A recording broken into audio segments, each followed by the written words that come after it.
السلام علیکم ورحمۃ اللہ وبرکاتہ۔ الحمد للہ وحدہ والصلاة والسلام علی من لا نبی بعدہ وعلی آلہ وازواجہ ومن والہ وبعد۔ قال اللہ تبارک وتعالی فی القرآن المجید بعد اعوذ باللہ السمیع العلیم من الشیطان الرجیم یا ایھا الذین آمنوا اطیعوا اللہ واطیعوا الرسول ولا تبطلوا اعمالکم۔ وقال النبی صلی اللہ علیہ وسلم من احدث فی امرنا ھذا ما لیس به فهو رد وفی روایت آخر لا تکذبوا علی فانه من کذب علی یلج فی النار او کما قال رسول صلی اللہ علیہ وسلم۔ اللہ کے فضل اور اس کی توفیق سے رمضان المبارک کا دوسرا عشرہ جاری و ساری ہے۔ پہلے تو اللہ سے دعا ہے کہ ہم نے جتنی عبادتیں، دعائیں، زکوٰۃ و صدقات، نیکی کے کام کیے ہیں، قیام کیا ہے، روزے رکھے، اللہ قبول و منظور فرمائے۔ ہر قسم کی عبادت اور دین کے اندر ہر قسم کا عمل جو ہے جس کی نیت یہ ہو کہ اللہ اس سے راضی ہو، اس عمل سے، اس کی اساس اور بنیاد جو ہے وہ نبی مکرم صلی اللہ علیہ وسلم کی اطاعت ہے۔ اللہ مالک العلام قرآن کریم کے اندر یہی بات بڑے آسان الفاظ میں سمجھاتے ہیں۔ اے ایمان والو، اللہ اور اس کے رسول کی اطاعت کرو، ولا تبطلوا اعمالکم، اور اپنے اعمال کو ہلاک نہ کرو۔ باطل ایک لفظ آپ نے سن رکھا ہے جس کا معنی ہوتا ہے ہلاک ہونے والا، مٹنے والا، ختم ہونے والا۔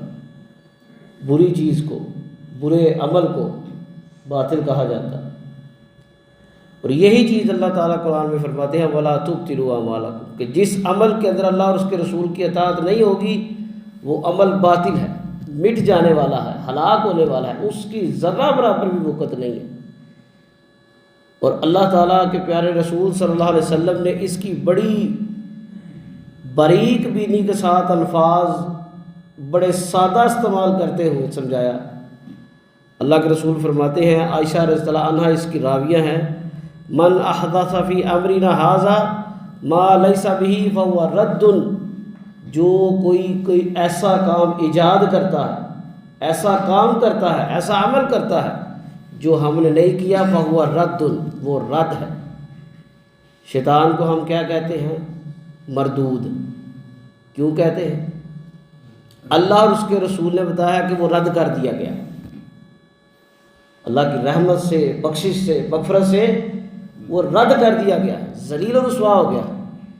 یہی وہ لفظ استعمال یہاں پر ہو، جس بندے کا عمل اللہ اور اس کے رسول کی اطاعت سے خالی ہوگا اس کے عمل کے اللہ کی بارگاہ میں ایک ذرہ برابر بھی وقت نہیں۔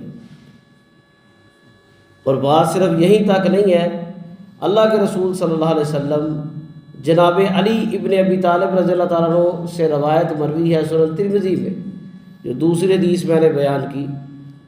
علی ابن طالب بیان کرتے ہیں، فرمایا رسول اللہ صلی اللہ علیہ وسلم نے، لا تکذبوا علی، مجھ پر جھوٹ نہ باندھو،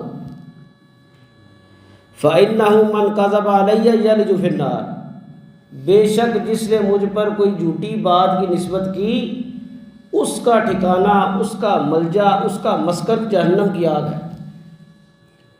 اب یہ بظاہر تو کوئی بھی مسلمان یہ جسارت نہیں کرتا کہ اللہ کے نبی صلی اللہ علیہ وسلم پر جھوٹ باندھے، لیکن موجودہ دور کا سب سے بڑے فتنوں میں سے ایک فتنہ، کوئی بھی اچھی بات، نیک بات پتہ لگی، نیچے فرمان نبوی لکھ کے آگے پھیلا دی۔ اللہ کے رسول صلی اللہ علیہ وسلم نے فرمایا، انسان کے جھوٹا ہونے کے لیے یہی کافی ہے کہ وہ ہر سنی سنائی بات کو آگے پھیلا دے۔ یہ دین بڑا اہمیت کا حامل ہے، ہم نے دین کو بڑی کم اہمیت دی ہوئی ہے۔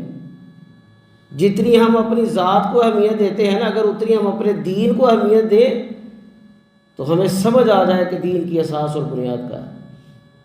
کوئی بھی حدیث، کوئی بھی خیر کی بات، کوئی بھی اچھی بات، اچھا عمل، کوئی تسبیح ہے، کوئی عبادت ہے، کوئی نفلی عبادت ہے، کوئی ورد ہے، اگر ہم اس کی آگے ترویج کرتے ہیں، اشاعت کرتے ہیں، آگے اس کو شیئر کرتے ہیں، فیس بک پر، انسٹاگرام پر، واٹس ایپ پر، یوٹیوب پر، ویڈیو کی شکل میں، کسی تحریر کی شکل میں،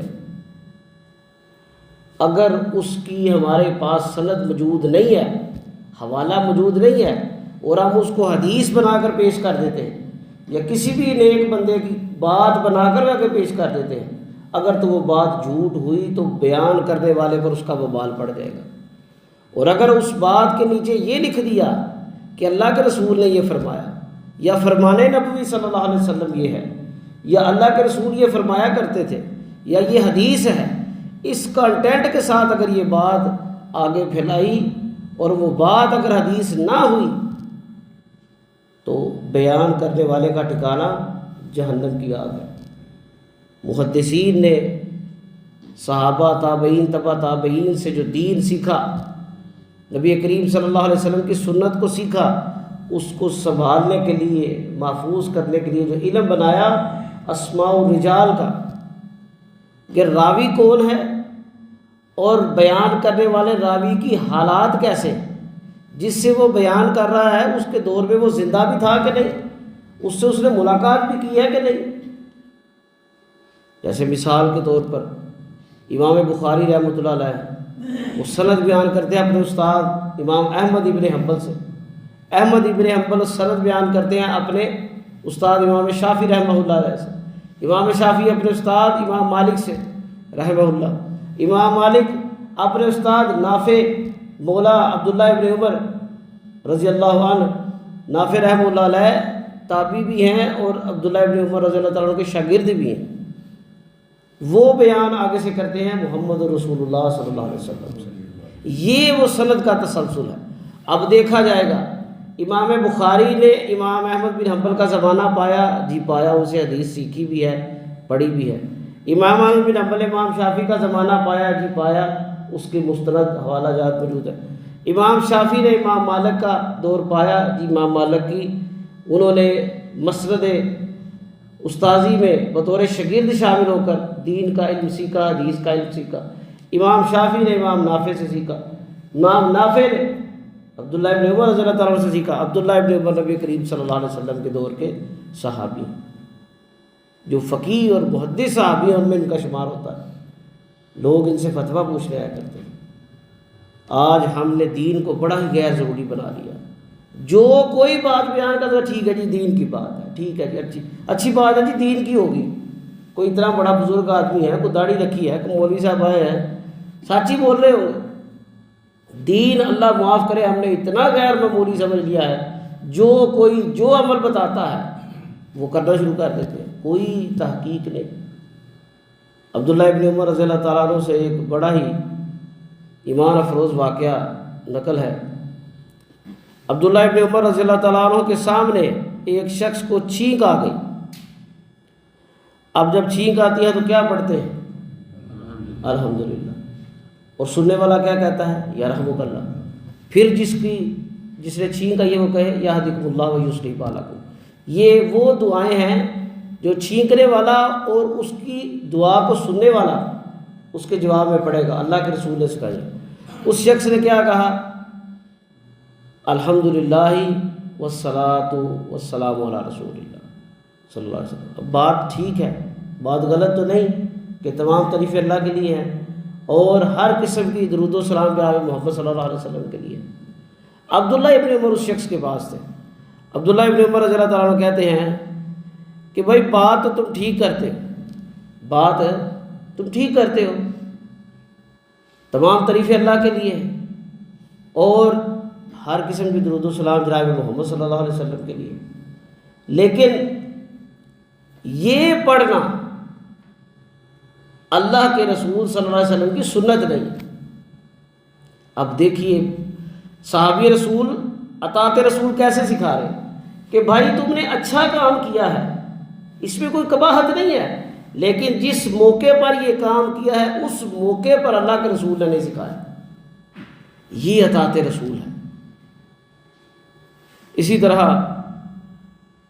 حسن بصری رحمۃ اللہ علیہ عثمان بن ابی عاص رضی اللہ تعالیٰ عنہ سے یہ بیان کرتے ہیں کہ ان کو ایک شخص نے اپنے بچے کے خطنے، جو بچوں کا ختنہ کراتا ہے لڑکوں کا، اس کی دعوت دی۔ تو انہوں نے کہا تم ختنے کی دعوت کر رہے ہو؟ اس نے کہا میرا بچہ جب پیدا ہوا تھا تب میں نے عقیقہ کیا تھا، تو کسی وجہ سے ختنہ نہیں کر سکا، تو اب میں نے بچے کا ختنہ کیا ہے، تو آپ دعوت میں تشریف لے آئیے۔ اب مسلمان کا مسلمان پر حق ہے، صحیح بخاری کے اندر حدیث ہے 5 حق ہے ایک مومن کے دوسرے مسلمان پر، اس میں سے ایک حق یہ ہے کہ جب وہ دعوت دے اس کی دعوت کو قبول کرے۔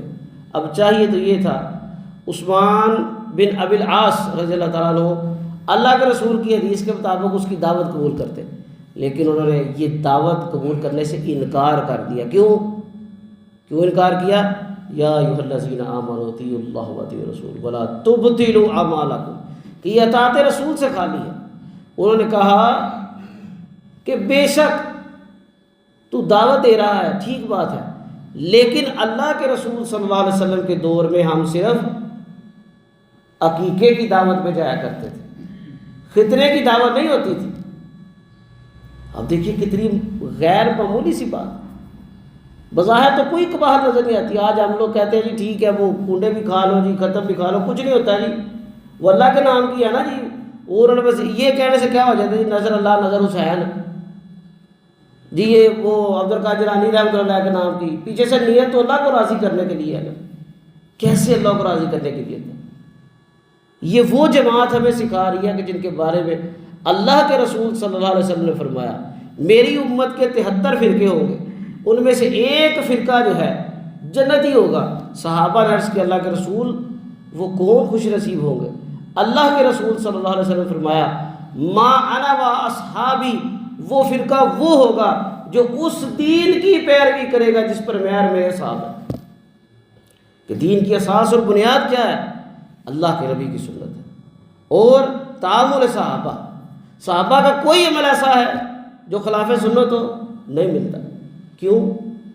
یہ وہ لوگ تھے جنہوں نے اللہ اور اس کے رسول کی اطاعت کے لیے مارے کھائی، جانیں قربان کی، اپنے پیاروں کو اپنے سامنے کٹتے ہوئے دیکھا، اور سب سے بڑی بات جس علاقے میں پیدا ہوئے پلے بڑے، جائیدادیں بنائیں، مکہ سے ہجرت کر کے مدینہ آئے، اور مدینہ میں بھی آ کے سکون سے نہیں بیٹھے، غزوات کرتے رہے، جنگیں کرتے رہے۔ جب اللہ اور اس کے رسول کا حکم ہوا سمعنا واطعنا، گھروں سے نکل آئے، مال بھی دیا، جانیں بھی دیں، اپنے رشتے بھی وقف کر دی، خود بھی وقف ہو گئے، شہید ہو گئے۔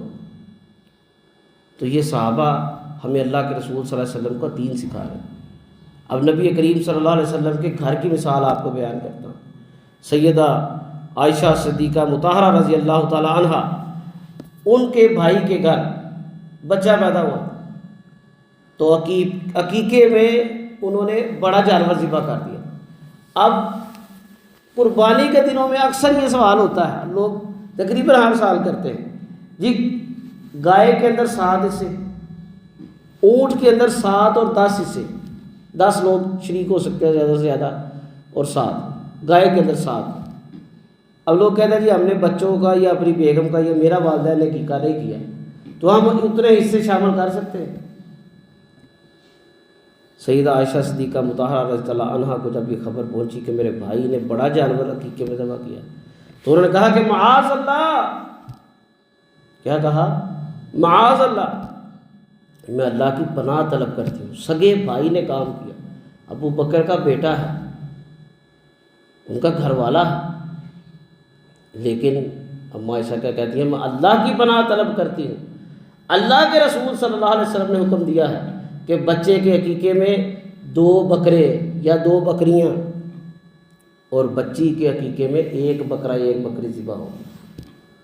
اس کے علاوہ عقیقے میں کوئی جانور ذبح کرنا، کوئی گائے کرے، کوئی 2 گائے کر دے، 10 گائے کر دے، 10 اونٹ کر دے، کوئی اس کی سنت کے ساتھ تعلق نہیں ہے۔ جانور بس ذبح ہو گیا گوشت کے لیے، اس کا سنت سے تعلق کوئی نہیں ہے۔ وہ اللہ کی بارگاہ میں شرف قبولیت نہیں ہے، کیوں؟ اللہ کے رسول کی سنت نہیں۔ اب یہ 3 مثالیں آپ کے سامنے بیان کرنے کا مقصد کیا ہے؟